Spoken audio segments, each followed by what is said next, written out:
Assalamualaikum warahmatullahi wabarakatuh. Perkenalkan, nama saya Agung Wiranata Ferda. Pada video kali ini saya akan menjelaskan materi filsafat hukum Islam, yaitu tentang metodologi hukum Islam. Objek dan subjek hukum Islam. Hukum dalam konsep ilmu usul fikih dibagi dua, yaitu hukum taklifi dan hukum wadi'i. Secara terminologi, hukum adalah kitab Allah yang berhubungan dengan perbuatan mukallaf dalam bentuk al-iqtida, at-takhir, dan al-wadi'i. Yang dimaksud dengan kitab adalah firman Allah yang berupa perintah-perintah atau larangan-larangan. Ada beberapa hukum taklifi, yaitu ijab adalah firman yang menuntut suatu perbuatan dengan tuntutan yang pasti. Selanjutnya, nadab, yaitu firman yang menuntut suatu perbuatan dengan tuntutan yang tidak pasti. Menurut ulama Hanafiyah, hukum taklif dibagi menjadi 7, yaitu fardu, wajib, tahrim, kaharah tahrim, kaharah tanzih, nadab, dan ibanah. Menurut ulama Hanafiyah, jika suatu perintah didasarkan pada dalil yang pasti, seperti Al-Quran dan hadis mutawatir, perintah itu disebut dengan perintah fardu. Akan tetapi, jika perintah itu berdasarkan pada dalil yang zani, perintah itu dinamakan wajib. Demikian pula halnya dengan larangan. Jika larangan itu didasarkan pada dalil yang qati, disebut haram. Sebaliknya, jika larangan itu didasarkan pada dalil yang zani, maka tergolong pada hukum makruh.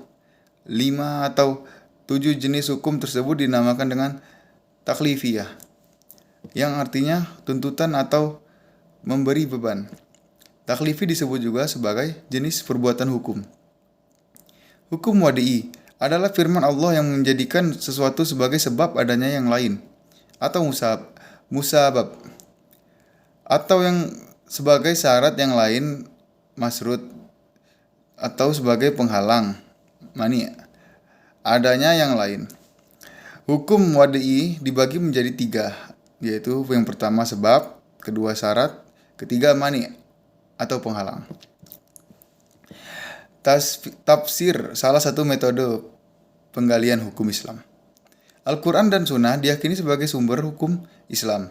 Kemudian nas-nas yang terkandung di dalamnya ditujukan untuk mukallaf. Maka untuk mempermudah pelaksanaan hukum yang dimaksud, para ulama di bidang usul fikih dan bidang fikih mulai menggunakan pendekatan rasio dalam menggali makna dan maksud yang dikandung oleh kedua sumber hukum tersebut. Meskipun nas Al-Quran dan Sunnah telah muhkamah, campur tangan akal tidak dapat dielakkan. Al-Quran sebagai sumber hukum Islam.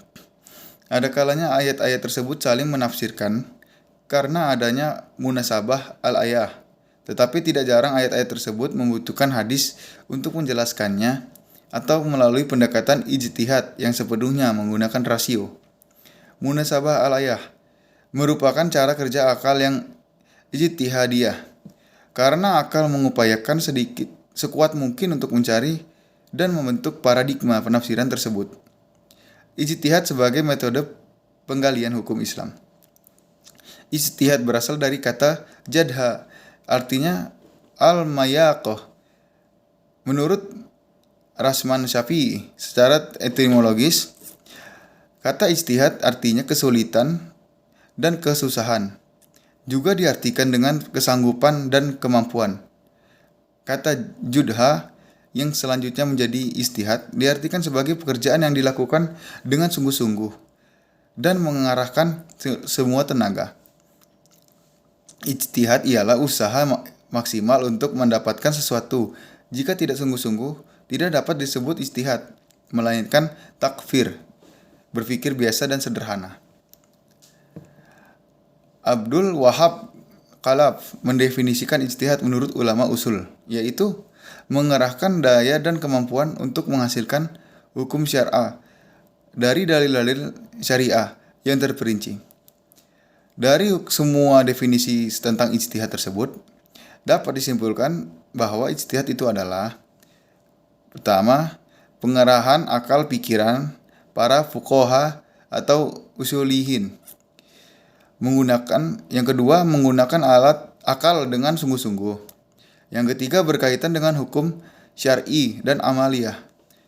Keempat, menggali kandungan hukum syar'i dengan berbagai usaha dan pendekatan.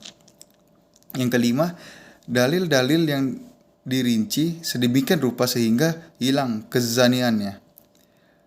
Dan yang keenam, hasil ijtihad berbentuk fikih sehingga mudah untuk diamalkan. Sekian penjelasan dari saya, lebih dan kurangnya saya mohon maaf. Wabillahi taufiq wal hidayah. Assalamualaikum warahmatullahi wabarakatuh.